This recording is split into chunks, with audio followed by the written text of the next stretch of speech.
अस्सलाम वालेकुम दोस्तों, आज एक नई वीडियो के साथ हाजिर हूँ। वीडियो शुरू करने से पहले आप लोगों से रिक्वेस्ट के चैनल को सब्सक्राइब कीजिएगा। ये नए आर्टिकल्स हैं और नए आर्टिकल कह रहा हूँ, मतलब हम लोग इस तरह माल बेचते हैं। ये उन लोगों के लिए है जो नए काम कर रहे हैं कि पैकिंग किस तरह करनी है। ये देखें, 11-12 की एक पर्ची भी डलती है।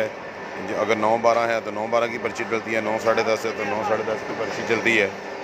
तो ये इस तरह जो है ना, ये माल बिकता है। ये कुछ और किस्म के आर्टिकल हैं नायलॉन में।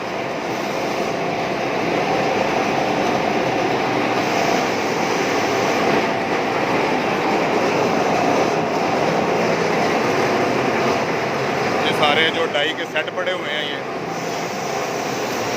ये इस तरह ये माल तैयार होता है।